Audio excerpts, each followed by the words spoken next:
Miroir concave. Livre de Venise. L'auteur d'un dictionnaire italo-latin. Couteau de Bohême. Vitruve. Archimède, du centre de gravité. Anatomie. Alexandre Benedetto. Le Dante de Niccolò della Croce. Philosophie d'Aristote. Va tous les samedis à l'étuve, tu y verras des nus. Gonfle un poumon de porc et vois s'il augmente en longueur et en largeur, ou si la largeur l'emporte sur la longueur. Ressemelage des brodequins. Chaperon léger. Chaume des maisons en ruine. La somme due pour la nappe. Outre pour nager. Livre de papier blanc pour dessiner. Fusain.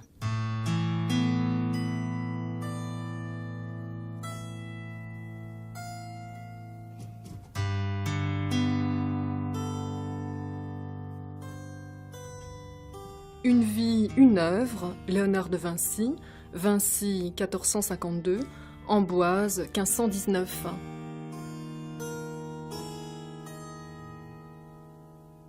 Leonardo da Vinci ou la curiosité omniprésente.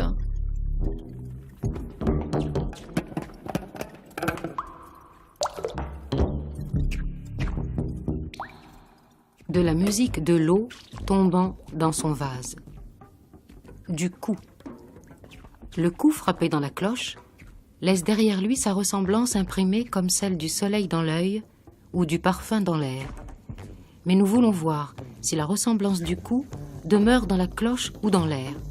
Et tu le vérifieras en plaçant ton oreille contre la cloche après qu'elle fut heurtée. Du bourdonnement des mouches. Que le bruit produit par les mouches provient de leurs ailes, tu le remarqueras en les coupant un peu, ou mieux, en les enduisant légèrement de miel, de façon à ne pas les empêcher complètement de voler. Et tu constateras que leurs ailes, en se mouvant, font un bruit rauque et que la note passera de l'aigu au grave exactement dans la mesure où le libre usage des ailes se trouvera entravé.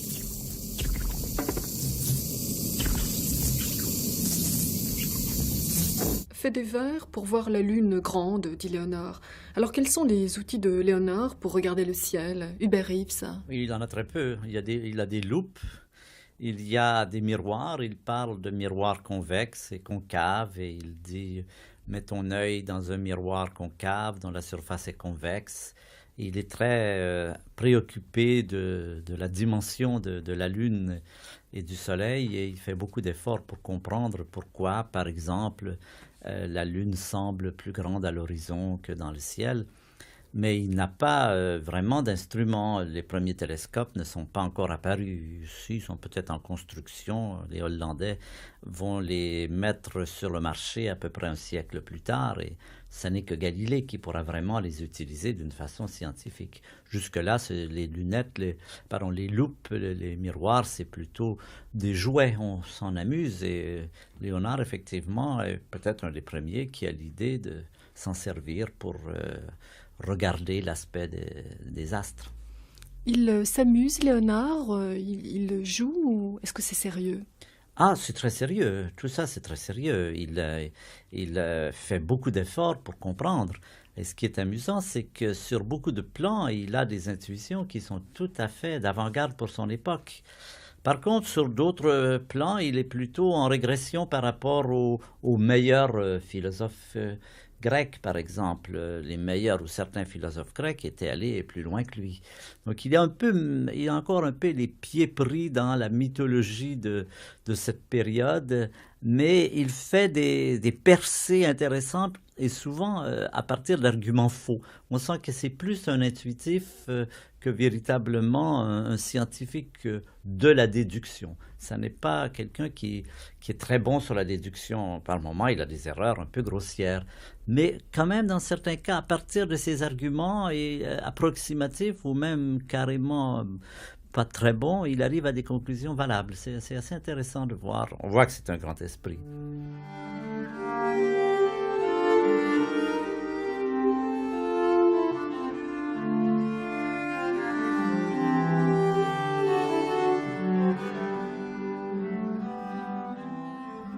Rappelle-toi les soudures dont on fit usage pour souder la boule de Sainte-Marie de la Fleur.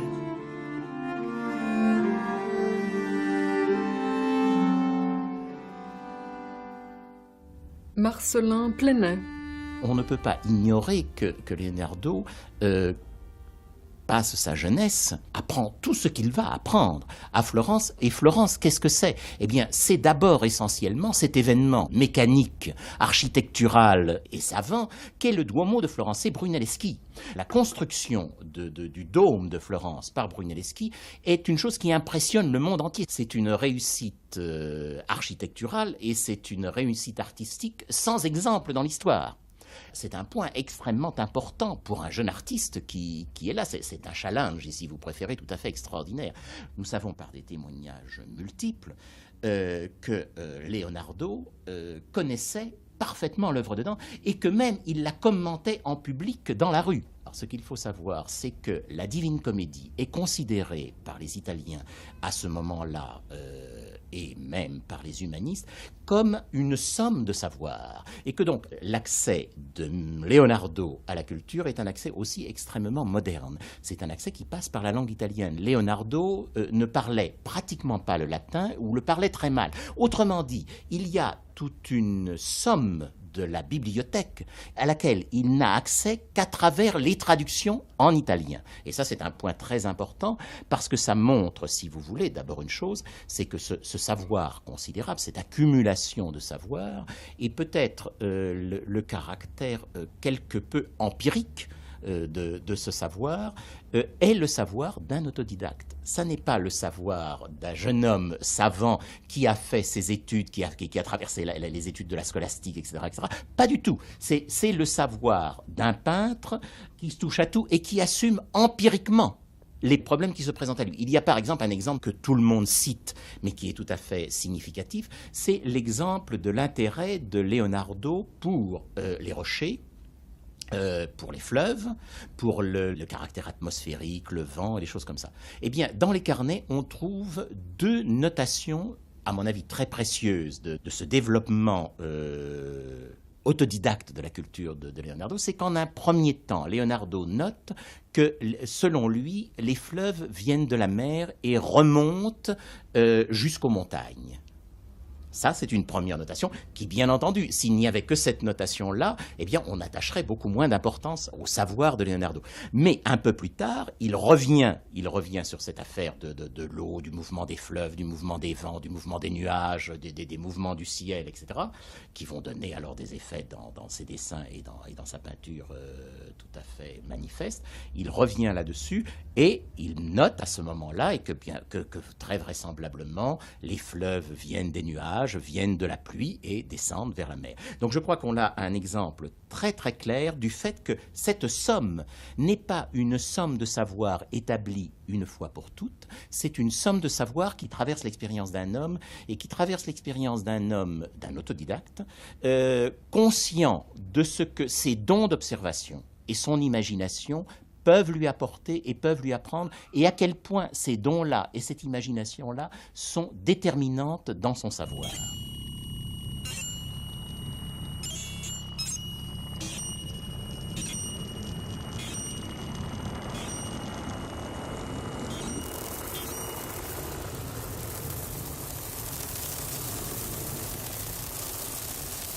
Quelle est la place de l'homme dans cette vision du monde?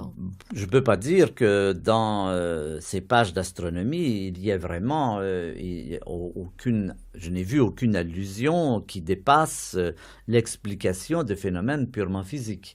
Il essaie de comprendre l'astronomie en termes de dimension des images, de dimension des distances et tout cela, mais ça n'est pas, il n'y a pas d'humanisme dans tout cela. Il y a beaucoup de mythologie, par exemple, sa notion du soleil, le soleil qui d'une part est le centre de l'univers, et il dit il y a des gens qui adorent les hommes alors qu'il faudrait adorer le soleil. Il dit ailleurs le soleil émet de l'énergie, mais cette énergie qu'il émet ne l'épuise pas, le soleil est inépuisable. Il a une notion tout à fait aristotélicienne, le soleil est la perfection, le soleil est inépuisable. Un autre élément que j'ai remarqué et qui est intéressant, c'est, et là aussi c'est assez galiléen, Il dit ceci, il contredit, il aime beaucoup contredire, discuter, ça devait être un discutailleur de première. Il aime beaucoup discuter, et en particulier, il y a des gens qui lui disent le soleil est moins chaud que le soleil n'est pas très chaud, puisqu'il est jaune, et qu'en fait, s'il était beaucoup plus chaud, il serait rouge. Alors, les gens disent le soleil, c'est un peu comme une flamme claire. Une flamme claire, c'est moins chaud qu'une flamme très rouge. Et Galilée dit non, parce que si je regarde par exemple le bronze et que je fais fondre du bronze, je sais très bien que le bronze en fondant est rouge, mais que plus je le chauffe, plus sa couleur devient claire. Et il dit la bonne séquence, et là il a tout à fait raison en termes de physique contemporaine, la bonne séquence, c'est rouge, c'est moins chaud, et jaune, plus chaud, et bleu, encore plus chaud. Eh bien, cette idée de comparer le soleil au bronze, c'est-à-dire d'avoir l'idée que ce qui est valable, que les lois de la physique, si on peut dire, qui sont valables pour les objets terrestres comme le métal, sont applicables au ciel aussi, c'est aussi une idée pré-galiléenne. Galilée défendra cette idée plus tard, qu'il n'y a pas deux mondes, que, comme le prétendait Aristote, qu'il n'y a pas le monde au-dessus de la Lune qui a des lois, et le monde en dessous de la Lune qui n'a pas de loi et qui est soumis au changement aléatoire. Eh bien là, cette simple comparaison du métal avec le Soleil donne une idée plus unifiée. Aujourd'hui, on dirait il a unifié les forces, il a unifié les objets. Bon, il a fait, comme j'ai dit, quelques avancées, mais on ne peut vraiment pas le considérer comme un grand précurseur en astronomie. Quelques points intéressants, la lumière cendrée, la séquence des couleurs de l'arc-en-ciel, tout cela, mais enfin, ça reste quand même bien... On n'est pas encore dans le vrai mouvement de la puissance de la pensée scientifique qui va commencer avec la séquence Tycho Brahe, Copernic, Galilée, Kepler, Newton. C'est pas encore tout à fait démarré.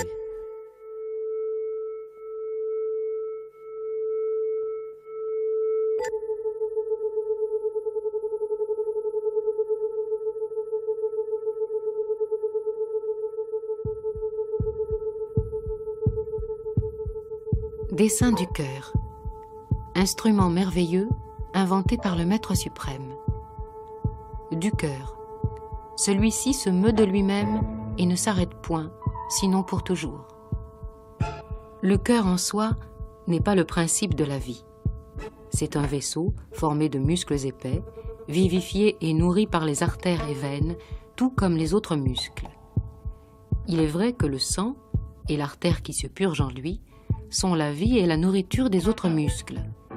Et il est d'une densité telle que le feu ne parvient guère à l'endommager. Cela s'est vu dans des cas où des hommes ayant été brûlés, leur cœur a continué de saigner après que les os étaient réduits en cendres. La nature l'a doté d'une grande capacité de résistance afin de ne pas se laisser entamer par la forte chaleur qui naît dans le côté gauche du cœur grâce au sang de l'artère qui s'amoindrit dans ce ventricule.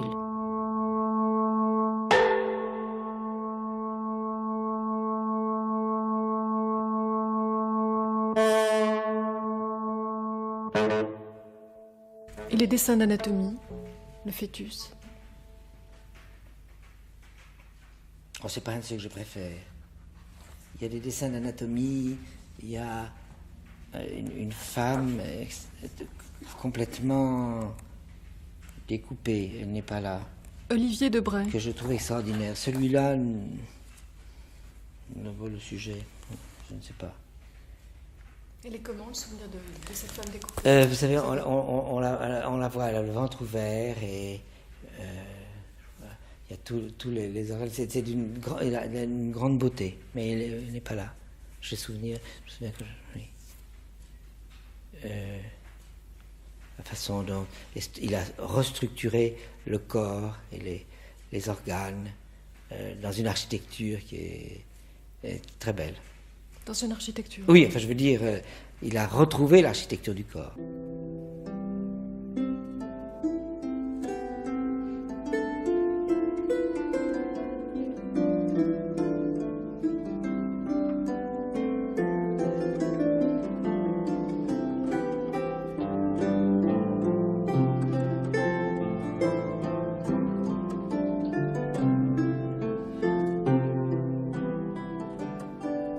tu as dans ta maison des membres de ta famille, construis leur logement de manière que la nuit, ni eux ni les étrangers que tu abrites ne puissent commander l'issue, pour éviter qu'ils ne pénètrent dans l'habitation où tu vis, où tu couches, ferme l'entrée M, et tu auras fermé toute la maison.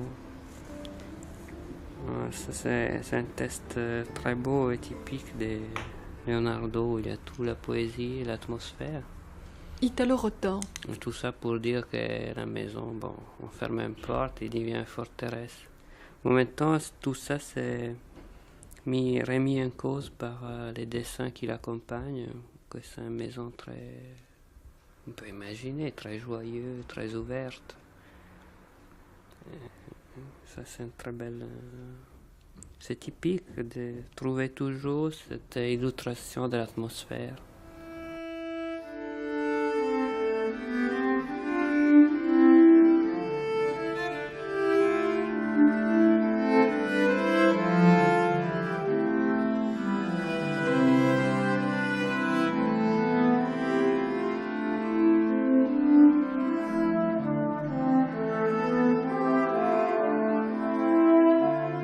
Giacomo est venu habiter avec moi le jour de la Sainte-Marie-Madeleine 1490, quand il avait 10 ans. Voleur, menteur, têtu, glouton. Le second jour, je lui fis tailler 2 chemises, une paire de chausses et un pourpoint. Et quand j'eus mis de côté les deniers pour payer ces choses, il vola l'argent dans l'escarcelle, et jamais je n'ai pu le lui faire avouer, encore que j'en eusse la certitude absolue. 4 livres. Le lendemain, j'allai souper avec Giacomo Andrea, et l'autre Giacomo soupa pour 2, commit des méfaits pour 4, car il brisa 3 flacons, renversa le vin et vint ensuite souper. 2 livres, 1 sol. Le 26e jour de janvier suivant, me trouvant chez Messer Galeas de San Severino, à ordonner la fête de sa joute, quelques écuyers se déshabillèrent pour essayer des costumes de sauvages qui devaient y figurer. Giacomo s'approcha de l'escarcelle de l'un d'eux, posé sur le lit avec ses autres effets, et y prit quelque argent. 2 livres, 4 sols. Une peau turque m'avait été remise dans cette maison par maître Augustin de Pavie pour une paire de bottes. Ce Giacomo me la vola dans le mois et la vendit 20 sols à un savetier, et m'a confessé lui-même que de ses deniers, il acheta des bonbons anisés. 2 livres. La première année, un manteau, 2 livres, 6 chemises, 4 livres, 3 pourpoints, 6 livres, 4 paires de chausses, 7 livres, 8 sols, un costume doublé, 5 livres, 24 paires de chaussures, 6 livres, 5 sols, un bonnet, 1 livre, lacet de ceinture, 1 livre.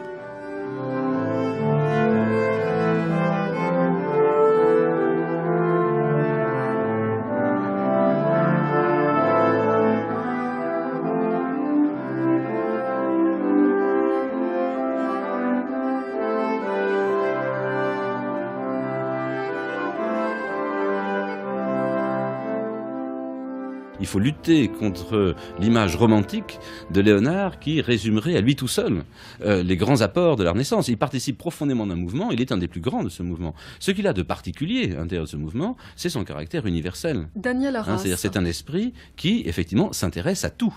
Bon, et là, il est particulier. Il n'est pas le seul. À nouveau, parce que pour la fin du XVe siècle, les textes sont là pour le dire, l'homme universel, plus encore que Léonard de Vinci, enfin autant, j'exagère un peu là, j'adore Léonard de Vinci, mais le moment où je voudrais un peu corriger l'image toute faite qu'on a de lui, l'autre grand homme universel de la Renaissance, fin du XVe siècle, c'est quelqu'un dont on a tout oublié aujourd'hui, on ne sait plus rien, c'est Francesco di Giorgio Martini. Et quand je dis ce nom, personne ne veut savoir qui est Francesco di Giorgio Martini, c'est un Siennois, architecte, peintre, sculpteur, et qui rencontre Léonard au Dôme de Pavie, construisent ensemble le Dôme de Pavie. Il y a une espèce de bon sens que moi j'ai remarqué tout le temps chez lui. Et ce bon sens, je pense aussi le fait que, paradoxalement, il pose des questions autant dans son rôle d'artiste vis-à-vis de ses clients. Se refuser d'être un servant, se débattre dans des problèmes matériels énormes et de renoncer souvent. De ne pas accomplir ses ouvrages, je pense, à cause de ces détails. Et ça, c'est une position remarquable. Ça, c'est un problème qu'on a toujours. Et chez lui, il est très marqué. Je pense que le non fini chez lui, c'est vraiment, pour moi, renoncer à cette idée d'esclave. Esclave dans le sens noble du terme, mais d'être une personne libre. Et en même temps, pas être libre, ça veut pas dire être élevé au rang des nobles ou des princes, ça veut dire être un homme libre.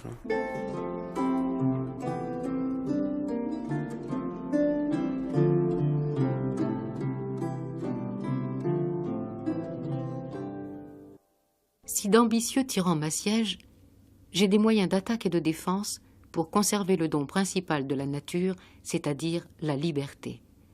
Et d'abord, je parlerai de la position des murs. Ensuite, je dirai comment les peuples peuvent conserver leur bon et juste Seigneur. Trait de feu. Dessin.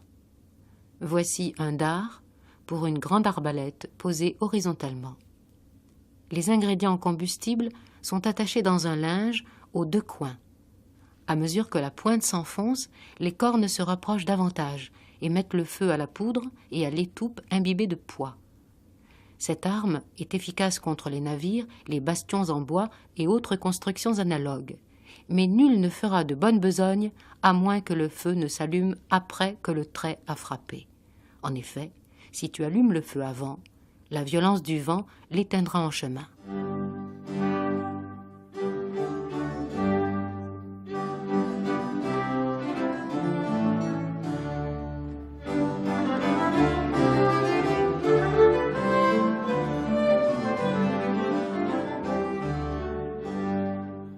Léonard, à chaque fois qu'il se présente un protecteur, que ce soit Ludovico Sforza à Milan, César Borgia à Florence et François Ier en France, c'est toujours en tant qu'ingénieur militaire, créateur d'armes ou de machines de guerre. Est-ce que c'est une stratégie de sa part ? Écoutez, je ne sais pas si c'est une stratégie, je ne sais pas si c'est une stratégie de sa part. En tous les cas, qu'est-ce qu'il trouve comme emploi ? Aussi bien à Florence et qu'à Milan, et peut-être plus encore qu'à Milan. À Milan, il est employé au fond comme metteur en scène et comme organisateur de très grandes fêtes. Or, que sont les fêtes de la Renaissance ?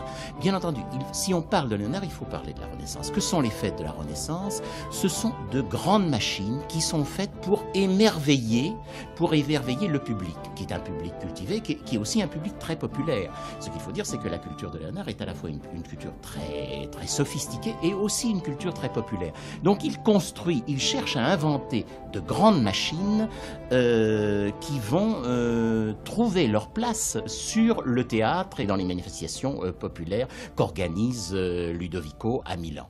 Donc il se présente comme quelqu'un d'utile, comme quelqu'un qui va être utile, et qui va être utile à quoi ? Qui va être utile à célébrer, au fond, la gloire et le règne des princes qui l'emploient. Quand même, je crois qu'il faut préciser qu'il est envoyé à Milan, non pas pour construire des machines de guerre et des machines militaires, il est envoyé à Milan comme musicien. Pour flatter Ludovico Sforza, Voilà. Et il amène une lyre, c'est ça, il amène un cadeau de la part de je ne sais plus qui, de la part de Laurent de Laurent de Médicis. De Laurent de Médicis, qui est Laurent le Magnifique. C'est vraiment à partir de Florence et à partir de la gloire de Laurent le Magnifique qu'il faut, à mon avis, penser la carrière, la vie et le déploiement d'une personnalité tout à fait extraordinaire, d'une imagination tout à fait exceptionnelle qui est celle de Leonardo. Mais il faut le penser dans le cadre de la réussite extraordinaire de l'humanisme florentin. Si on l'extrait de l'humanisme florentin, on en fait en vérité un individualiste du 19e siècle, un individualiste français du 19e siècle. C'est pas ça du tout. C'est un homme qui vraiment baigne dans la culture florentine.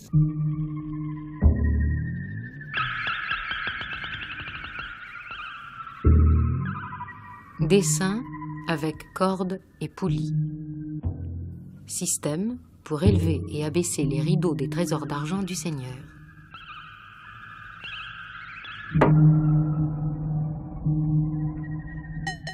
Bain.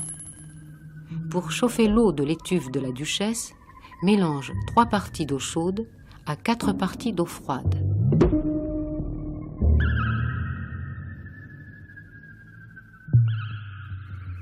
Costume de carnaval.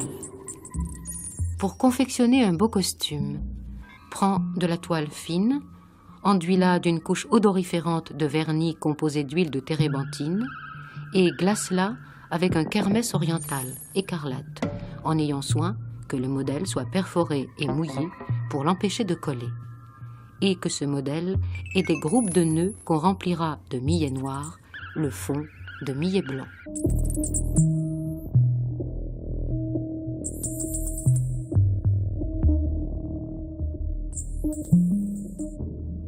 Quels sont les créateurs que vous préférez? Réponse, Léonard de Vinci, 42%.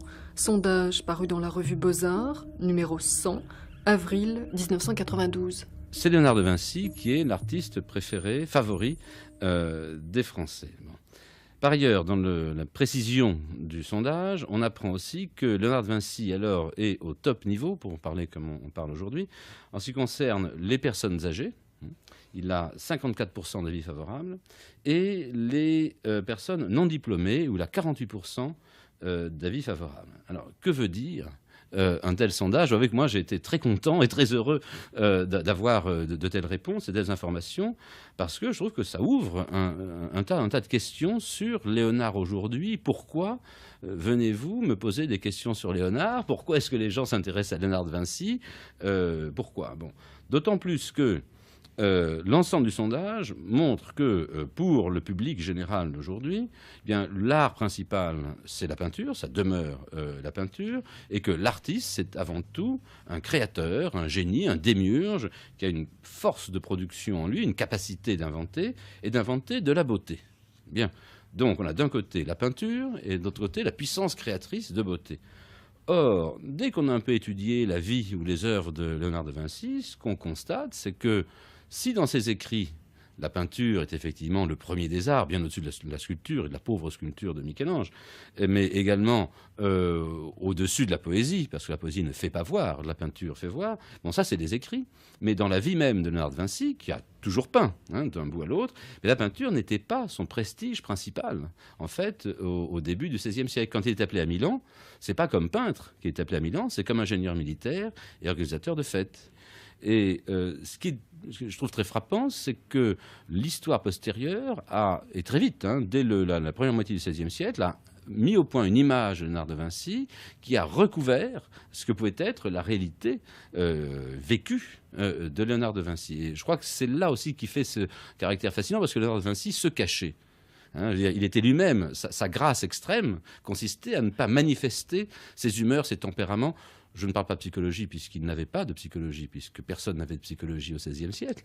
Mais donc, son tempérament, ses humeurs et ses crises, il ne les montrait pas. On a un autoportrait de Léonard de Vinci, bien célèbre, avec la grande barbe, etc.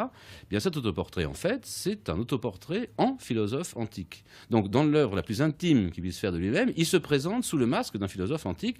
Et c'est pour ça qu'on pense que Raphaël donne à Platon les traits de Léonard de Vinci dans la chambre de la signature. Il donne, en fait, est-ce que c'est Léonard de Vinci? C'est le philosophe antique. C'est Léonard de Vinci qui s'est conformé à la figure du philosophe antique, et non pas le philosophe antique qu'on a conformé à la figure de Léonard de Vinci.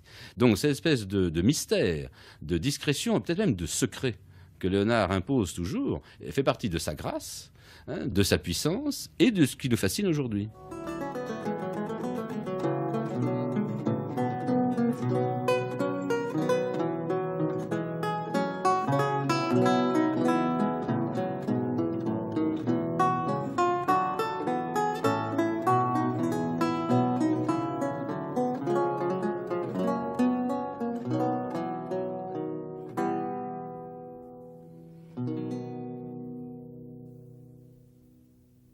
L'œil, appelé fenêtre de l'âme, est la principale voie par où notre intellect peut apprécier pleinement et magnifiquement l'œuvre infinie de la nature. L'oreille est la seconde, et elle emprunte sa noblesse au fait qu'elle peut ouïr le récit des choses que l'œil a vues. Si le poète sert l'intellect au moyen de l'oreille, le peintre emploie l'œil, sens plus noble. Je me bornerai à dire ceci: qu'un bon peintre figure la fureur d'une bataille, qu'un poète la décrive et qu'elle soit présentée au public sous ces deux formes. Et tu verras aussitôt laquelle attirera les spectateurs, où se portera leur attention, laquelle obtiendra le plus de suffrages et plaira davantage. Assurément, la peinture, de beaucoup plus utile et plus belle, donnera un plaisir supérieur. Inscris quelque part le nom de Dieu, et mets en regard son image, tu verras ce qui sera l'objet d'une plus grande révérence.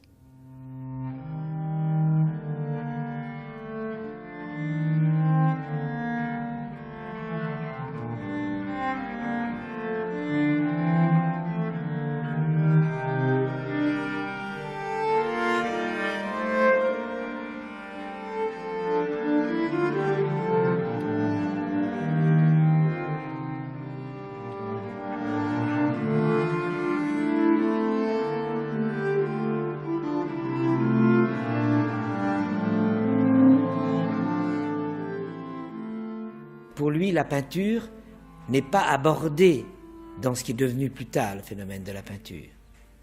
Et c'est véritablement la description du monde.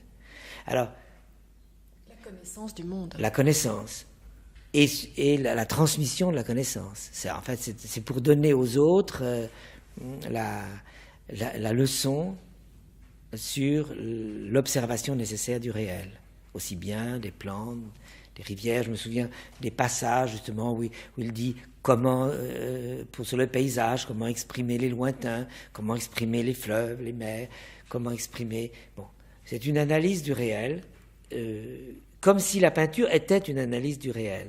Et chose curieuse d'ailleurs, c'est évidemment justement le moment où la chose était possible. Après, ça n'est plus possible. Avant, ça n'était pas encore possible. Donc, il s'est juste coïncidé. Parce que, en fait, c'est donc véritablement comme la transposition au mieux de la réalité de cet espace qui est celui de l'espace perspectif.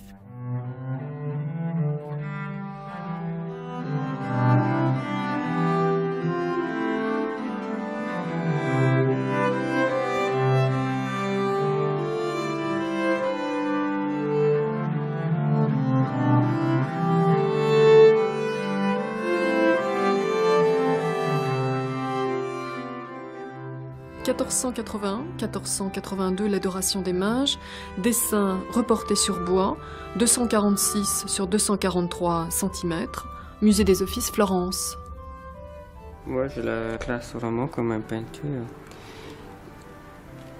Moi, je suis pas historien, mais je peux comprendre, par exemple, que l'adoration des mages, comme c'est une peinture, peut-être que quelqu'un d'autre pouvait achever. L'adoration des mages, c'est une peinture pour vous. Ah oui, 100%. Ça... Moi, je l'aperçois à 100% en peinture. Les conservateurs nous disent camailleux brun. C'est marqué sur l'étiquette. C'est leur problème. C'est un ensemble des volumes qui se contraposent, avec des formes géométriques très pures. Bon, c'est pas des formes idéales, c'est une machine pour bâtir l'espace. Une espèce de témoin de l'espace. Et c'est très intéressant, déjà pour les problèmes qui posent au niveau de la lumière et des ombres qui dans la direction du soleil, alors que, comme toujours dans la première plan, la lumière, on ne sait jamais d'où il vient. Deuxième chose, c'est un trouble fait parce qu'on ne connaît pas son échelle comme ça, mais il dans l'espace, dans un espace théorique qui n'est pas celui-là de la perspective comme chez ses contemporaines. C'est l'espace donné par les volumes.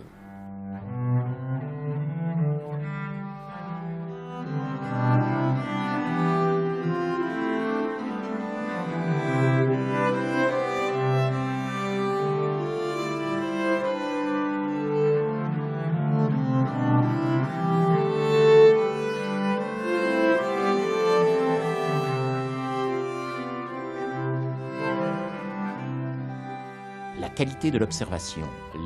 Les phénomènes du regard seront tout à fait privilégiés chez Léonard. C'est-à-dire que, par exemple, dans le traité de peinture, qui, comme chacun sait, n'est pas un livre de Léonard, mais une compilation tardive, je crois, du XVIIe siècle, eh bien, on trouve un très long éloge de l'œil et un très long éloge du regard.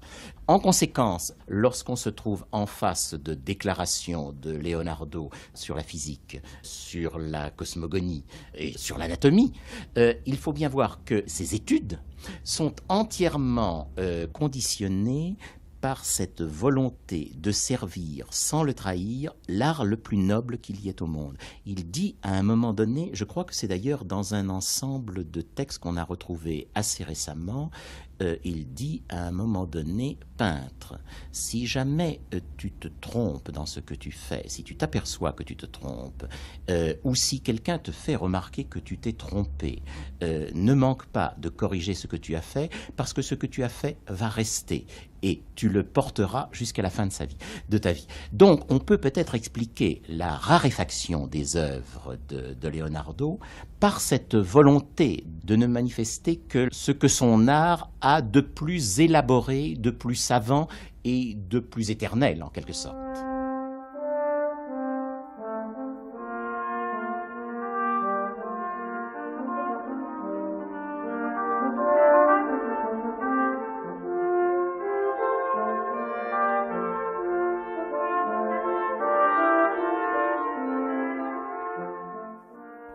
Léonard dit que la peinture est le miroir du cosmos. Peut-être de son cosmos à lui. Autrement, je ne sais pas très bien. Oui, on peut dire ça. C'est une phrase un peu vague. Je ne sais pas si elle me touche énormément parce que c'est l'image du cosmos. Je dirais c'est l'image du cosmos vue par une personne. Ça n'est pas un miroir. Non, je dirais même que ça n'est pas un miroir du cosmos. C'est le cosmos redigéré et resservi à la sauce de quelqu'un. Et ce quelqu'un-là, il joue un rôle indispensable. Le miroir du cosmos, comment vous avez dit le miroir? La peinture est le miroir du cosmos. Le miroir du cosmos. Bon, au sens propre, on dirait la photographie est le miroir du cosmos. La peinture, je dirais, je ne sais pas quel sens il donne au mot miroir, mais dans le sens habituel de réfléchir ce qui est, c'est bien autre chose. Mais il dit que l'homme doit être un miroir aussi, un miroir conscient. Oui, mais là, il faut voir ce qu'il emploie. Miroir. Il faut voir le sens qu'il donne au miroir. Il ne donne certainement pas le sens simplement de ce qui se contente de réfléchir ce qui est. Mais peut-être, pour moi, c'est plus une recréation de la réalité qu'un miroir de la réalité. C'est sans doute ce qu'il voulait dire. Léonard de Vinci, à l'articulation de la fin du Moyen-Âge et de l'apogée de la Renaissance, parce qu'il participe vraiment aux deux, en étant né en 1456, il a donc 20 ans en 1476, il est encore un homme de la fin du Moyen-Âge. Bon. Et par contre, en mourant en 1519, il meurt alors que l'apogée de la Renaissance a déjà eu lieu à Rome. Bon. Eh bien, il participe donc entièrement de ce mouvement qui mène la peinture de la Renaissance à sa perfection, qui est l'idée que la peinture est la synthèse, et peut-être non pas le plus grand des arts du dessin, les trois arts du dessin, peinture, architecture et sculpture, que pratique Léonard de Vinci, tous les trois, mais elle est non pas le plus grand, mais elle a la synthèse de possibilités de démonstration qu'a l'homme de sa connaissance du monde et de la maîtrise qu'il a sur le monde. En donnant une image vraie, entre guillemets, du monde, eh bien l'homme démontre qu'il connaît et donc maîtrise le monde, et qu'en tant que tel, il est bien au centre du monde, la créature privilégiée de Dieu. Parce qu'on ne peut jamais oublier, pour Léonard ça serait compliqué, mais on ne peut jamais oublier bien sûr que dans le contexte général de la fin du XVe siècle, Dieu est toujours et partout présent. Donc le peintre et la peinture est un réceptacle, un intermédiaire entre le cosmos et l'homme. Oui, tout à fait, d'autant plus que Dieu est peintre. Comme le dira le XVIe siècle. Donc effectivement, d'un point de vue mental et à l'horizon de la culture de Vinci, il y a la peinture comme le plus grand des arts. Il le dit d'ailleurs dans son traité, celui qui démontre le mieux la capacité d'invention de l'homme. Et il y a cette formule Léonard qui est très belle, c'est que dans la création artistique, l'esprit de l'homme se métamorphose en une image de l'esprit de Dieu. Donc on ne peut pas aller plus loin dans l'éloge de la peinture. L'œil est le miroir de l'âme. Il dit à un moment donné, l'œil est l'intelligence du corps. Si le corps perd sa vision et son œil, il est enfermé dans une prison et il se désespère. C'est un point important, si vous voulez, pour comprendre Leonardo, parce que c'est un point qui permet de percevoir ce qu'il pourrait en être de ce qu'on appellerait la sublimation de Leonardo. Le corps en lui-même va se défaire, va se dissoudre, il n'y a que le regard et l'intelligence que le regard apporte qui peut lui donner une dimension susceptible de se supporter lui-même. Tout ce qui relève du corps, tout ce qui relève des humeurs est d'une certaine façon condamné, et c'est le regard, c'est le miroir de l'âme si l'on veut, c'est l'expérience qui passe par le regard qui permet de sauver l'homme de cette décrépitude. Leonardo a lu Lucrèce, c'est-à-dire il a lu le grand poète latin qui donne une description du monde comme une grande mécanique ordonnée et conditionnée par ce que Lucrèce dit, à savoir le monde est constitué avec des atomes et du vide. Donc il a lu Lucrèce, il a lu le fait que le monde matérialiste chez Lucrèce est condamné à disparaître pour renaître sous une forme d'atome, etc. Et il y a incontestablement chez Leonardo une mélancolie pour tout ce qui concerne le monde matériel.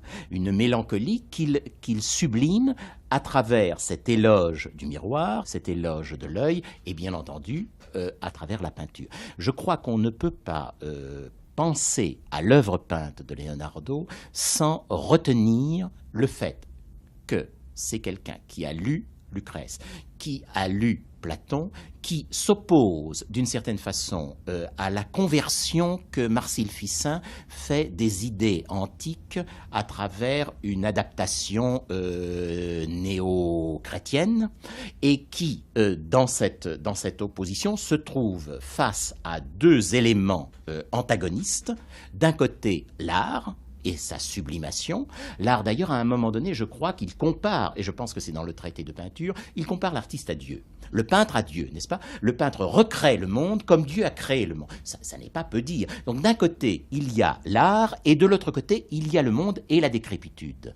Et de l'un à l'autre, bien entendu, le sujet humain est pris dans une grande mélancolie de sa fin et de la disparition de tout ce qui le constitue en tant que corps.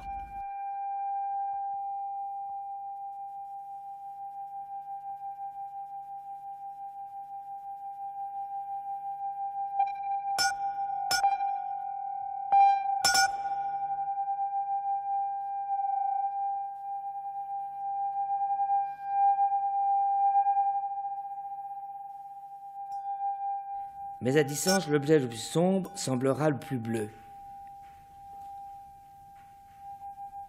Ouais, ça, il faudrait que je vois, je ne sais pas. Les lointains sont toujours bleus, non? Oui, mais il dit que le plus sombre semblera le plus bleu. C'est pas... Note comme l'eau de vie s'imprègne de toutes les couleurs et du parfum des fleurs, veux-tu faire de l'azur, mets-y des bleuets, puis des coquelicots. C'est de la poésie.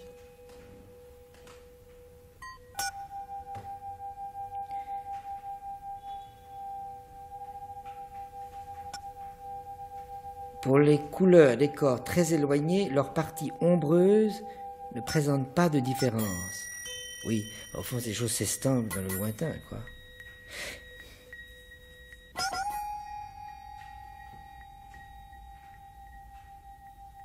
Mais les variétés de nuances des ombres sont aussi nombreuses que celles de la couleur des corps dans l'ombre. Alors, réponse. Dans l'ombre, les couleurs paraîtront d'autant moins variées entre elles que l'ombre où elles baignent est plus profonde. Non, il y a des choses qui sont tellement évidentes, mais que ça ne fait rien. C'est intéressant qu'ils le disent. Ni le blanc ni le noir ne sont jamais transparents. Je suis pas sûr. Je vois pas pourquoi ils seraient moins transparents que les autres.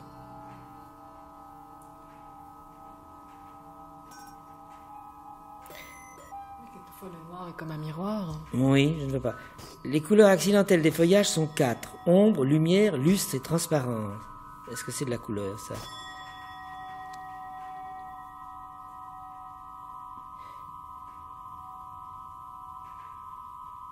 La couleur de l'objet éclairé participe de la couleur du corps qui l'éclaire.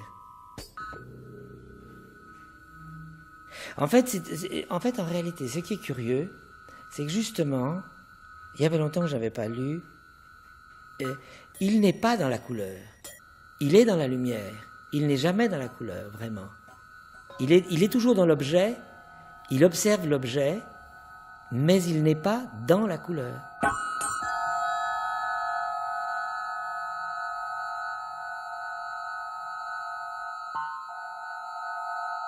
Hubert Reeves. Son analyse de l'arc-en-ciel est excellente. Son analyse, l'arc-en-ciel n'est pas quelque chose qui est dans l'œil, n'est pas quelque chose qui est du soleil. Et simplement, il se balade devant l'arc-en-ciel et il voit très bien que l'arc-en-ciel se propage à mesure qu'il se balade.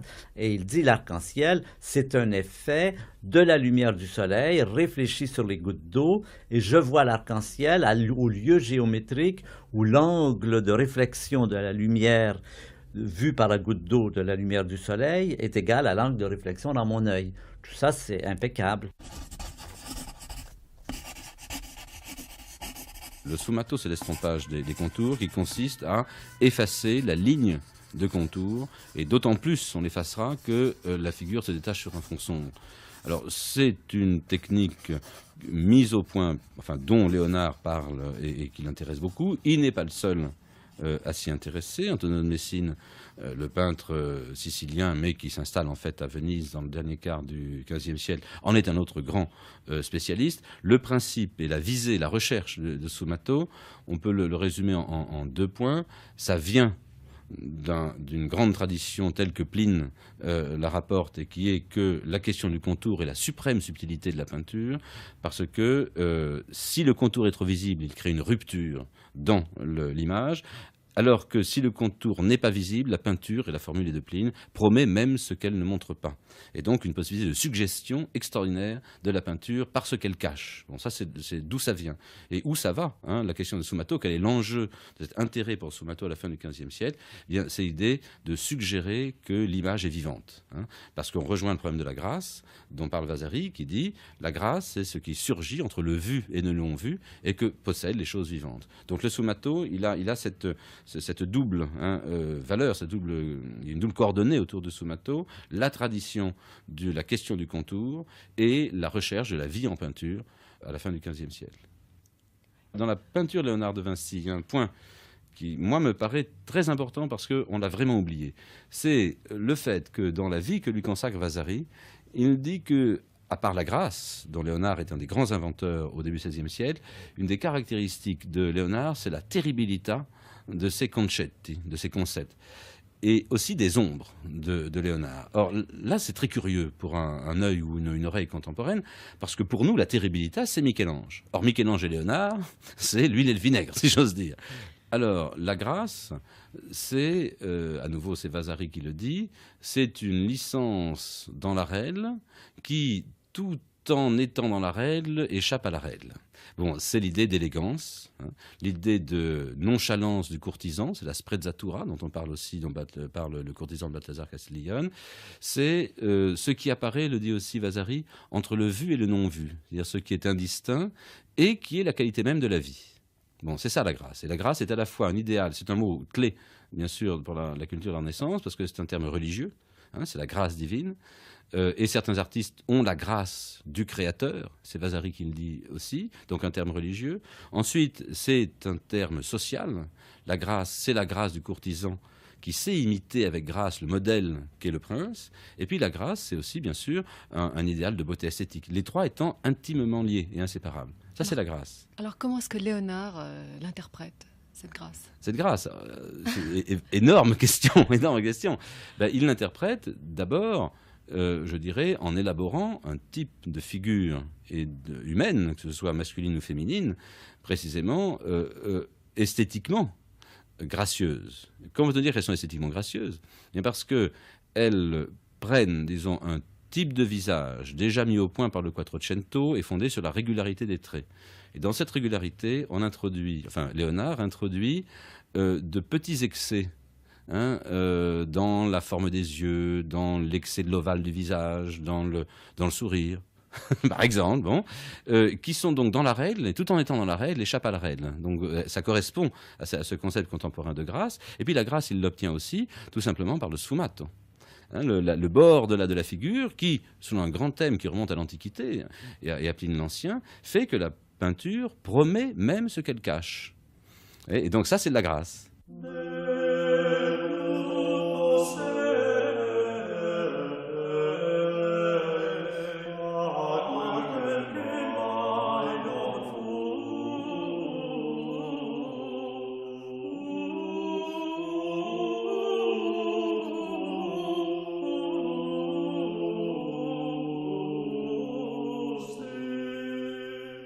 « 1494, 1495, 1496, 1497, Milan, la Seine, fresque, réfectoire du couvent de Sainte-Marie-des-Grâces. » La scène, Leonardo ne représente pas vraiment la scène dans son idéalité, il représente un moment donné de la scène. Hein, je crois que c'est le moment où le Christ dit « Celui qui mettra la main au plat en même temps que moi me trahira ». C'est-à-dire qu'à partir de ce moment-là, chacun des apôtres se trouve déterminé dans son caractère, non pas de façon transhistorique. Les 4 plus grands sont représentés par des animaux symboliques, non pas de façon symbolique, mais de façon humaine et concrète. La scène de Leonardo, c'est une scène qui se passe dans le monde. Elle ne se passe pas dans l'histoire de la religion. Elle se passe, bien sûr, c'est un événement de l'histoire religieuse et de l'histoire des testaments, mais Leonardo choisit d'en accentuer, si je puis dire, le caractère mondain. Non pas le caractère mondain comme va le faire Véronèse, n'est-ce pas, c'est-à-dire dans son luxe, mais le caractère mondain dans les conflits mondains que la présence de la vérité fait surgir et qui s'inscrit sur chacun des visages et dans chaque attitude. Ce qui fait que l'ensemble du tableau est ordonné par le caractère et les attitudes répondant au caractère de chacun des apôtres. On a donc une sorte de partition formelle justifiée par l'intelligence et la capacité et le savoir qu'a Leonardo de représenter un caractère. Léonard de Vinci, lui, est le premier à mettre Judas avec les apôtres, le premier à la fin du XVe siècle. Il y avait quelques exemples auparavant, mais dans une problématique tout à fait différente. Il met Judas parmi les apôtres. Alors nous reconnaissons Judas, bien sûr, puisqu'il est accoudé, il se retire loin du Christ et il a la bourse à la main. Donc c'est bien Judas. Simplement, il est beaucoup moins immédiatement visible. En fait, ce que Léonard de Vinci a inventé, entre autres choses, que la fresque contient énormément de choses à dire, mais entre autres choses, il a inventé la figuration du traître. C'est-à-dire comment représenter quelqu'un qui se cache. Et comme par hasard, cette figuration du traître, elle touche également au fait de la dissimulation. Et alors, Judas, c'est la dissimulation malhonnête, mais Léonard de Vinci, dans l'ensemble de sa vie, c'est l'honnête dissimulation, tel que le dira le traité de savoir-vivre du XVIIe siècle.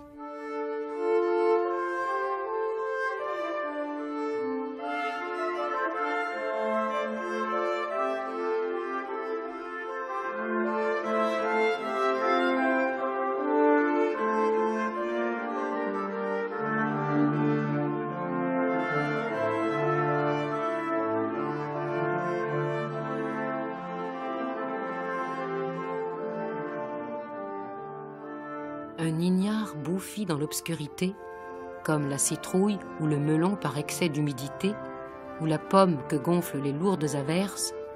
Non, tu ne l'as pas bien décrit. Ne sais-tu pas? C'est un crâne tondu, absolument stupide. Mais il lui manque le chou ou la feuille d'une gourde pour détacher la teigne.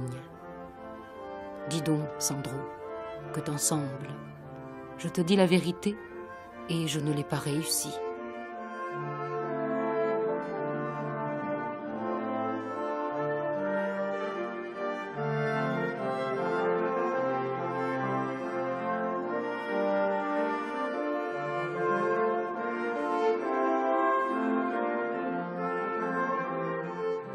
Quels sont les rapports de Léonard et de Michel-Ange? Bien, les rapports sont fondamentaux, ils sont contemporains et sont deux des plus grands inventeurs de la Renaissance, et ces rapports, si on en croit toutes les anecdotes biographiques, ont été très mauvais. très mauvais parce que autant Léonard était gracieux, majestueux, mystérieux, autant Michel-Ange, avec son nez cassé et son sale caractère, était disgracieux et, comme le dit Ludovico Dolce, quelques années plus tard, ne peint que des faquins, alors que Léonard ne représente que des gentilshommes. Bon, mais ça, c'est l'anecdote, de même que toutes les réflexions qui se seraient échangées, et le degré de vérité historique de cette anecdote, bon, j'en doute fortement. Je pense que c'est le plaisir du romancier que de pouvoir à partir de là construire des biographies et faire une belle histoire. Et c'est passionnant, j'adore ce genre d'histoire. Cela dit, si je pense que ces anecdotes sont bien souvent construites après coup, elles sont construites pour rendre compte de quelque chose de bien réel, et qui est la contemporanéité et la complémentarité des deux opposés, Michel-Ange et Léonard.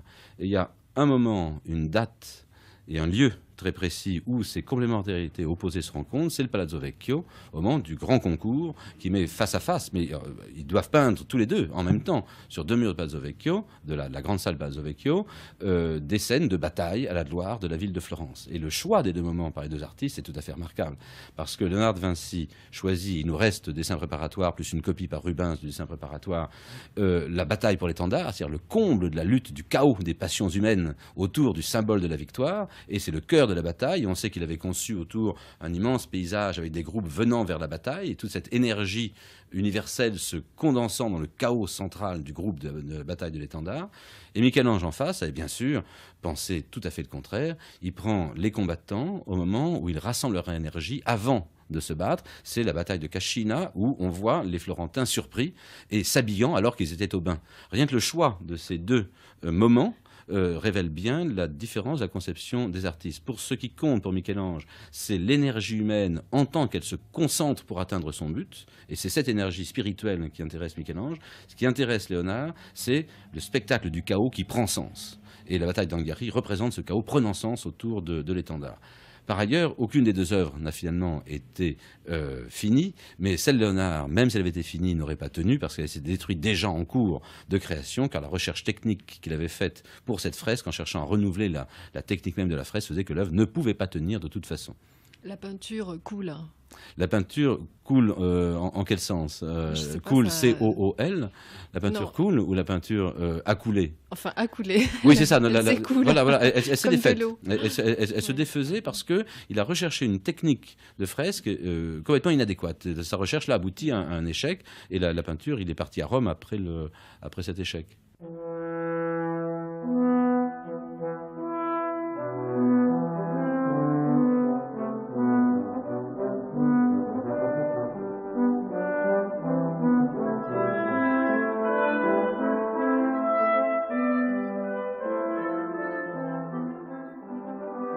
Marcelin Plenel.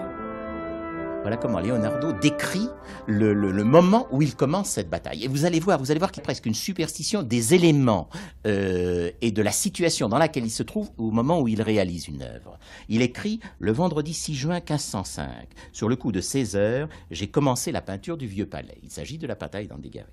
Au moment où je donnais le premier coup de pinceau, le temps se gâta. Le tocsin sonna pour appeler les gens à se rassembler. Le carton se déchira, l'eau se renversa, et le vase d'eau qu'on apportait se brisa. Brusquement, le temps ainsi gâté, ce fut la pluie en grande abondance jusqu'au soir, avec un jour sombre comme la nuit. Moi, je trouve que c'est une description tout à fait extraordinaire, parce qu'on a l'impression qu'il est là. Il y a un plaisir aussi, à voir la chose se détruire, se défaire, non ? Je ne sais pas. Moi, je dirais que ça va un tout petit peu plus loin. C'est une sorte de désespoir stoïque.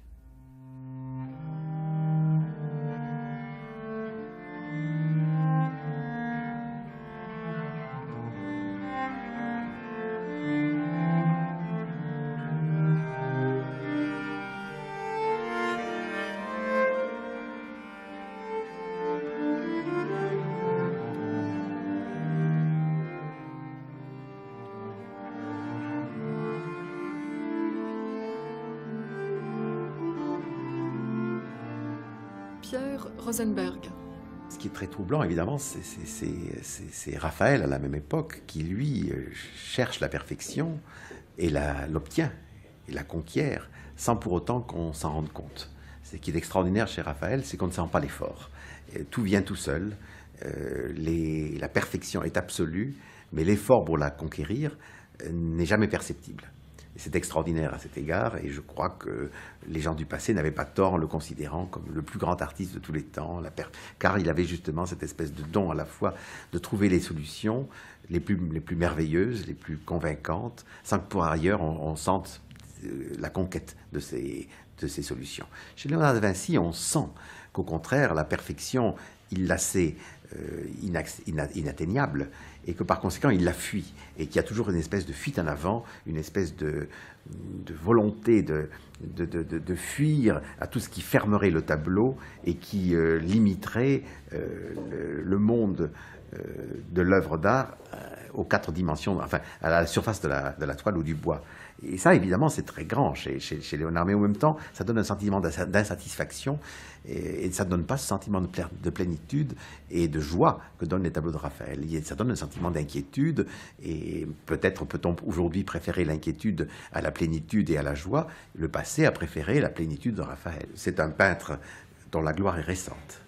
Non pas qu'il ait été inconnu autrefois, loin s'en faut, mais si on avait posé au XVIIIe siècle la question de savoir quels étaient les grands peintres de la Renaissance italienne, il y aurait eu comme aujourd'hui Raphaël, il y aurait eu comme aujourd'hui Michel-Ange, mais je ne suis pas sûr qu'il y aurait eu Léonard de Vinci, il y aurait eu plutôt Corrège. Alors Léonard est devenu extraordinairement populaire au XIXe siècle, et la Joconde est devenue l'espèce d'icône, de vedette absolue du Louvre, de tableau qui n'en est plus un, au point que nous ne savons pas comment traiter de sa présentation.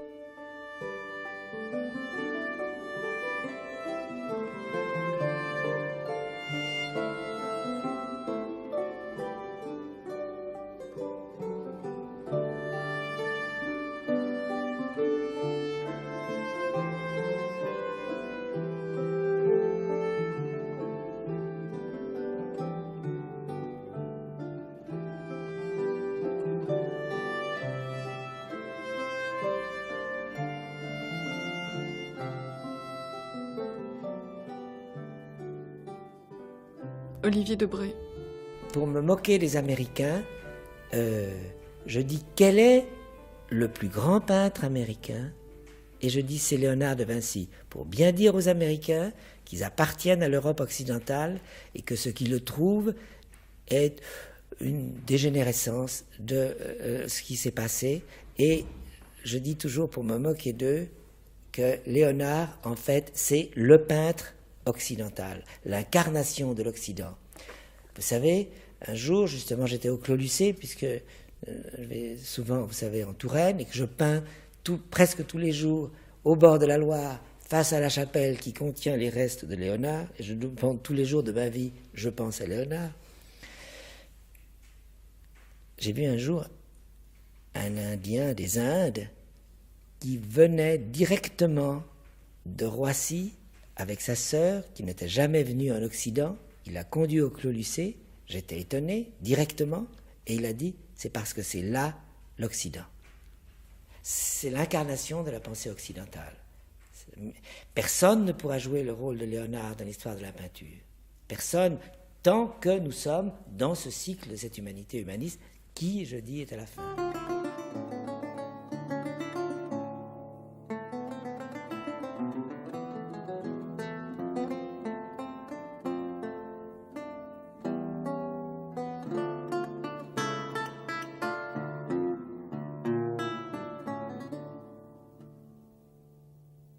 Fable de la langue mordue par les dents. Il a écrit, on doit le dire, des fragments. Hein, son écriture est aussi inachevée que sa création artistique, puisque le traité de la peinture eh bien, n'existe pas. Il est proposé par des interprètes contemporains, mais il n'y a pas de traité cohérent, bouclé, si on peut dire, par Léonard de Vinci lui-même. Et des fragments sur l'anatomie, fragments sur les machines, fragments sur le vol des oiseaux, plus une masse de plus en plus importante, parce que à la suite de la découverte des manuscrits de Madrid, je crois que c'est en 1965, il y a eu de nouveaux textes de Léonard qui sont apparus. Tout un matériel extraordinaire et inattendu sur les fables, les plaisanteries, les devinettes, les pronostics, etc., où on voit Léonard utiliser un matériau qu'on a commencé à bien répertorier, que maintenant on maîtrise assez bien, un matériau traditionnel, populaire, folklorique, etc., pour en jouer autrement. Et ces textes-là sont tout à fait fascinants. Ils sont d'autant plus fascinants que une des rares personnes qui se soit vraiment intéressée de manière rigoureuse à l'intimité de Léonard de Vinci, et vous avez bien compris, je parlais de Freud, naturellement, eh bien, alors même qu'il s'intéresse à l'intimité de Léonard, trouve le moyen de dire que bon, Léonard a écrit des fables et différents petits textes, chose bien peu digne d'un si grand génie. Alors, les psychanalystes ont réglé le problème de Freud par rapport à Léonard de Vinci. On comprend très bien comment il peut y avoir ce jugement de la part de Freud. Mais c'est vrai que les fables, devinettes et autres pronostics de Léonard sont un matériau surprenant, pour nous aussi aujourd'hui, pour leur donner un sens. Bon, et alors, il y a dans tous ces textes, cette masse donc de textes, Léonard n'est pas le seul artiste de l'époque à écrire. Hein. Il écrit pas pour les autres. Hein, il écrit pour lui, de gauche à droite. Hein, pardon, de droite à gauche, l'écriture au miroir. Dans tous ces textes surprenants, mais dont on peut faire malgré tout une histoire, on peut reconstituer les conditions objectives de production, il y a un texte qui demeure vraiment énigmatique à mes yeux, c'est le très fameux, pour d'autres trop fameux, Souvenir d'enfance de Léonard, une des premières notes étonnantes qu'il écrit, je crois, dans les années 1480-90, alors qu'il est à Milan. Et je le rappelle, hein, ce texte, mais un de mes premiers souvenirs d'enfance est que quand j'étais au berceau, un Milan venait se poser sur le bord de ce berceau et m'introduisait la queue dans la bouche et me frappait à plusieurs reprises les lèvres de cette queue. Bon, souvenir étrange. Souvenir d'enfance, évidemment, impossible. Souvenir d'enfance, si on le rapporte à l'intention de Léonard quand il écrit ce texte, eh bien, c'est effectivement, il utilise une fable traditionnelle, comme l'a montré Meyer-Shapiro, c'est pour indiquer qu'il est prédestiné à s'occuper du vol des oiseaux. Mais la faiblesse d'interprétation propose Léonard lui-même, puisqu'il dit « ce souvenir indique que j'étais prédestiné à m'occuper du vol des oiseaux ». La faiblesse d'interprétation par rapport à la force du souvenir, même dans sa fable, montre que quelque chose d'autre travaille le texte de Léonard que simplement son interprétation. Et il se trouve que ce quelque chose d'autre, Léonard l'a écrit sur la page qui est en face du souvenir d'enfance. C'est une fable, comme par hasard. Et la fable dit la chose suivante, à peu près, hein, je n'ai pas le texte sous les yeux, c'est donc de mémoire. La fable dit à peu près qu'une guenon étant grimpée dans un arbre, il trouve un nid plein de petits oiseaux, uccelletti, à peine en âge de voler. Presque tous s'échappent, il n'en reste qu'un. La guenon s'en empare et rentre chez elle, folle de joie, et l'embrasse tellement qu'elle l'étouffe. Bien. Et Léonard commente cette fable étrange, et un peu sauvage aussi, en disant « cette fable est pour les parents qui ne châtient pas bien leurs enfants ». Bien, alors, étrange, le face-à-face entre le bébé au berceau, d'enfant avec une queue de Milan venant lui frapper entre les lèvres, et ce petit oiseau au berceau, emporté par une guenon. D'autant plus étrange ce face-à-face, si l'on pense maintenant, si l'on reprend l'interprétation Freud du souvenir d'enfance, comme quoi ce souvenir signifierait « ma mère m'a écrasé la bouche de baisers passionnés ». Je dis que si Freud s'est trompé à cause du fameux contresens sur le Milan et le vautour, il a malgré tout fait un très bon travail, puisque l'interprétation qu'il propose était déjà pratiquement donnée par Léonard de Vinci lui-même dans la fable qui fait face au souvenir d'enfance.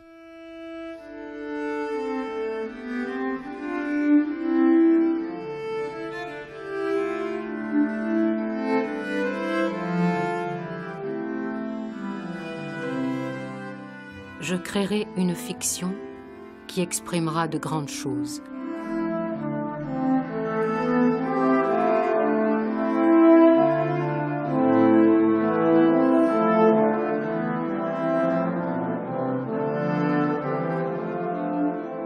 Dessin d'ailes de machines volantes. Filets, joncs, papier. Et c'est d'abord avec des feuilles de la chancellerie. Planches de sapin attachées par-dessous. Futaine, taffetas, fil, papier. Pour Gianni Antonio di Mariolo, ne pas la faire avec des volets, mais pleine. La corde sera en cuir de bœuf bien graissé et les charnières aussi, à l'endroit où elle joue, ou à défaut, savonnée avec du savon fin. La hampe devra être en jonc robuste ou composée de différents morceaux de jonc et de la longueur que tu voudras, du moment que tu la fais par pièce. Les ressorts seront de fils de fer entre les charnières de chaque ressort d'épaisseur, de nombre et de longueur uniformes, pour qu'ils puissent se ployer tous simultanément et non l'un après l'autre. Et chaque ressort devra être pourvu d'une quantité de ces fils de fer dont il se compose. Mais si tu préfères ne pas faire usage de fils de fer, prends des bandes de cornes de bœuf pour fabriquer ces ressorts. Un moindre effort est requis pour élever l'aile que pour la baisser, car tandis qu'elle s'élève, le poids du centre qui tend à descendre l'aide considérablement. Demain matin, 2e jour de janvier 1496, je ferai la courroie et l'essai. Fais-la en sorte que l'homme soit solidement maintenu dessus, en AB, de façon à ne pouvoir ni monter ni descendre, et qu'il exerce sa force naturelle avec les bras ainsi qu'avec les jambes. Ferme, au moyen de planches, la salle d'en haut, et fabrique ton modèle grand et haut, et tu auras de la place sur le toit au-dessus. Et à tous égards, ce sera plus conforme à ton dessin que la place d'Italie. Et si tu te tiens sur le toit à côté de la tour, les hommes qui travaillent sur la coupole ne te verront pas.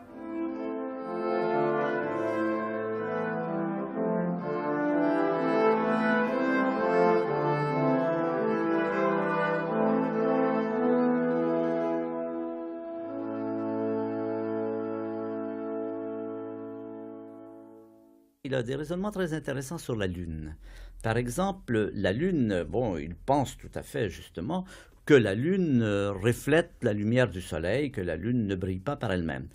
Il pense bien que les planètes aussi font la même chose.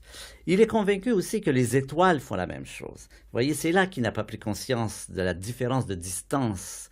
Il pense que les étoiles n'ont pas de lumière propre, que les étoiles sont éclairées par le Soleil. En fait, il est convaincu qu'il n'y a qu'un seul luminaire, c'est le Soleil, et il pense que les étoiles sont éclairées par le Soleil.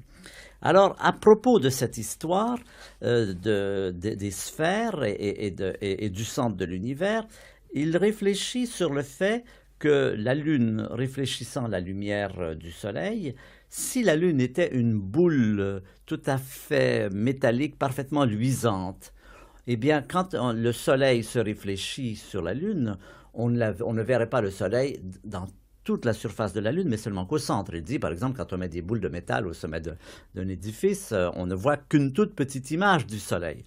Alors pourquoi il pense que la Lune ne réfléchit pas comme une boule métallique? Eh bien, il a l'idée qu'elle est ridée. Et ça, c'est correct. Et qu'est-ce qui peut produire les rides? Eh bien, il voit très bien que quand il regarde le Soleil sur l'eau, que le Soleil, quand la mer est ridée ou la mer n'est pas ridée, ça présente un aspect tout à fait différent. Quand la mer est ridée, on voit le Soleil faire tout un sillon lumineux. Quand la mer, au contraire, est calme, le Soleil ne fait pas un sillon qui s'étend jusqu'à l'horizon, mais seulement un petit cercle. Alors il se dit, il y a donc de l'eau sur la Lune.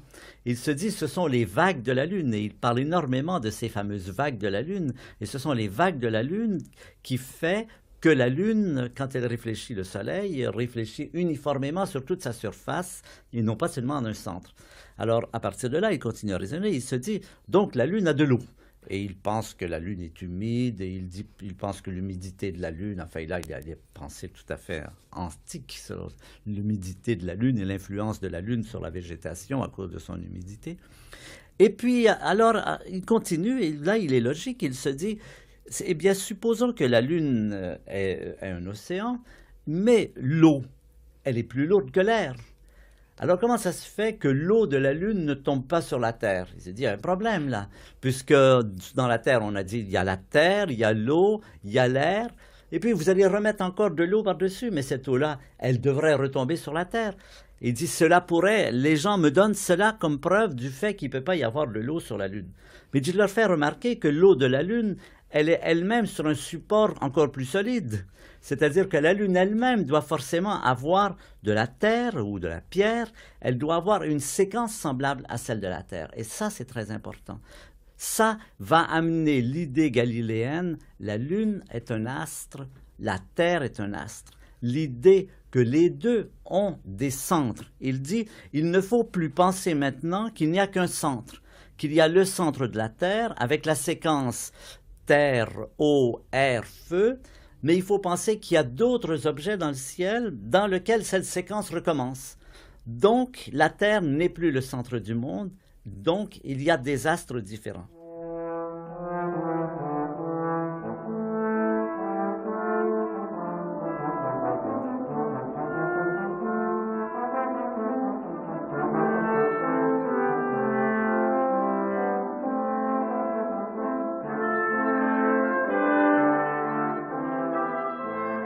Vers 1515, vision du déluge, pierre noire, 16 sur 20 cm, Bibliothèque royale de Windsor, dessin reproduit avec l'autorisation de Sa Majesté Élisabeth II. L'idée du tourbillon du vent, je sais pas, qu'il imagine à la fois comme une décoration, comme des cheveux, mais qui ont une étrange force intérieure, profonde. Et puis les découpes des nuages, les simples découpes des nuages, aussi ce rythme et ce dessin, alors il est très actuel. Et justement, il correspond à ce que je disais tout à l'heure, de cette idée de la progression, du développement dans l'espace d'une forme, qui est au fond une recherche actuelle. Et en fait, il y a là justement un geste, mais un geste qui est en même temps descriptif d'une forme. Et il y a l'évolution de la forme dans ces volutes qui évoluent, qui se développent, et dans ces nuages dont le contour extérieur évolue. Et ici, dans sans doute ces vagues qui se développent comme un mouvement. Mais ce qu'il y a de très curieux, c'est qu'il n'est absolument pas spontané.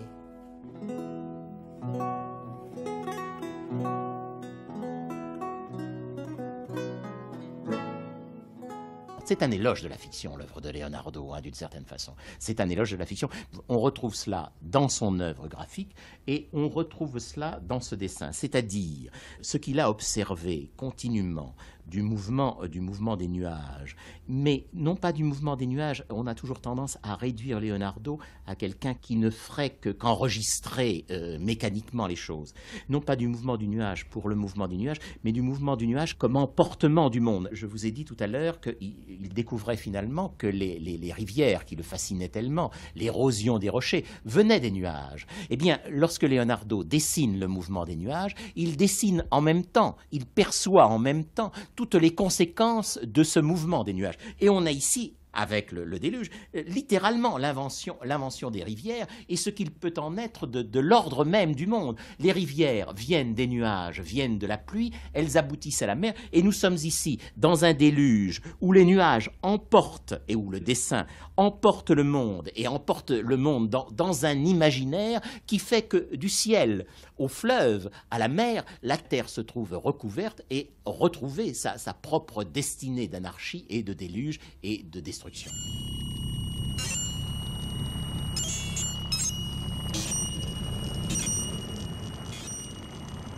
Italo Rota. Mais je trouve des dessins d'une très grande sérénité. Les déluges sont d'une grande sérénité. Oui, je pense qu'ils me donnent la même sensation des photos des vrais orages ou des cyclones. C'est-à-dire qu'on est dans un endroit, on a un petit trou, on peut penser d'être protégé et on peut observer quelque chose de terrible. Mais qu'on connaît sa démarche, comme combien ça va durer. Il domine la situation. Oui, en quelque sorte. On peut très bien observer un cyclone si on y réfléchit. Il n'y a pas de panique.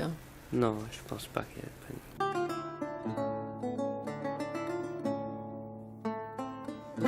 Pourquoi est-ce que Vasari parle de terribilità à propos de Léonard? Je crois qu'il faut faire très attention parce que Vasari manie très bien le vocabulaire esthétique qu'il emploie. Je crois que, premièrement, il fait référence à l'aspect intransigeant des recherches, des concetti de Léonard. C'est-à-dire, Léonard est un mental, la pittura è cosa mentale, c'est un mental, et en tant que tel, sa recherche mentale ne souffre pas de compromis. D'où des œuvres perdues, ou inachevées, ou etc., ou même commencées, mais à peine commencées à esquisser et abandonnées. Le concept de Léonard, ça consiste par exemple à dessiner des machines, mais qui ne sont pas dessinées pour fonctionner. Quand on reconstitue les machines Léonard, on fait ce que Léonard n'a jamais fait. C'est-à-dire que ce sont des idées de machines, des concepts de machines. Quand à les faire fonctionner, elles ne fonctionnent pas. Mais c'est une recherche théorique mentale sur la possibilité d'un mécanisme, sans chercher vraiment à l'appliquer. Léonard, quand il veut appliquer, applique, mais quand il dessine des chars d'assaut ou des sous-marins, il ne cherche pas du tout à appliquer. Peut-être que l'idée du sous-marin lui est venue de l'histoire d'Alexandre, du roman chevaleresque de l'histoire d'Alexandre, où Alexandre descend au fond de la mer, dans une machine. Bon, donc l'idée d'un ingénieur technologique est vraie pour certaines machines de guerre, pour des remparts, pour l'irrigation, où Léonard s'est beaucoup occupé de l'irrigation, etc. Mais d'autres machines, on dit Léonard c'est la science-fiction, oui, si on accepte l'idée de la science-fiction, on ne cherche pas à construire ce qu'elle imagine. Il y a ça, et je crois que la terribilità, quand Vasari dit ça, eh bien, il pose simplement l'arrière-plan de la grâce de Léonard. C'est-à-dire, si Léonard c'est la grâce, c'est tout ce qu'on a dit tout à l'heure, eh bien, à l'arrière-plan de cette grâce, il y a très souvent chez Léonard le terrible. C'est bien, je crois que l'idée de terribilità, si on sait la prendre, telle que Vasari la donne, elle donne peut-être non pas une clé, j'aime pas le terme de clé, mais disons une piste de recherche ou d'hypothèse d'interprétation sur une sorte de cohérence intime de Léonard dans ses œuvres, dans sa recherche et dans l'ensemble de sa production, inachevée ou achevée, et de ses écrits. Eh bien, c'est la fascination pour l'informe qui précède la forme. Et l'idée que ce qui l'intéresse, c'est ce passage, ou bien naturel, ou bien artistique, de l'idée première, du chaos originel, de la conception, qu'elle soit divine ou qu'elle soit humaine, à progressivement et par sédimentation successive et travail et retravail, la définition d'une forme qui va confondre aussi bien l'ouragan et les tourbillons de l'eau d'un ouragan que la courbe d'une chevelure. Les dessins de chevelure de Léonard ressemblent, et tout le monde l'a dit et remarqué, mais c'est une évidence, aux dessins des eaux des ouragans. C'est-à-dire que de l'informe à la forme, du chaos à la grâce, je crois que c'est ça ce qui intéresse fondamentalement Léonard.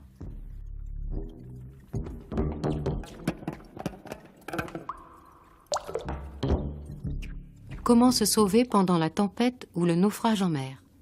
Avec dessin. Il faut un vêtement de cuir avec, sur la poitrine, un double ourlet de la largeur du doigt, également double depuis la ceinture jusqu'au genou. Que le cuir dont il est fait soit complètement imperméable à l'air. Si tu es obligé de te jeter à la mer, gonfle les pans du vêtement par les ourlets de la poitrine et précipite-toi à l'eau. Laisse-toi porter par les vagues s'il n'y a point de proche rivage et que tu ne connais pas la mer. Garde toujours dans la bouche l'extrémité du tube par où l'air s'introduit dans le vêtement. S'il te faut prendre une ou deux inspirations et que l'écume t'en empêche, aspire par la bouche du tube l'air qui se trouve dans le vêtement.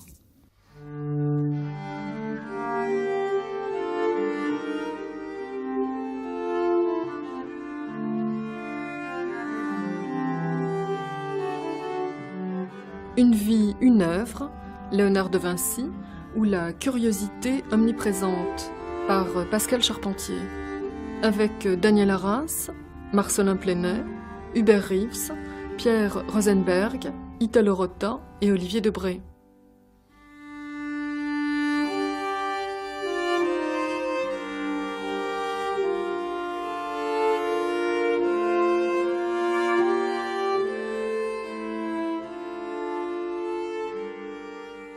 Extrait des carnets de Léonard de Vinci, lu par Jacqueline Taous.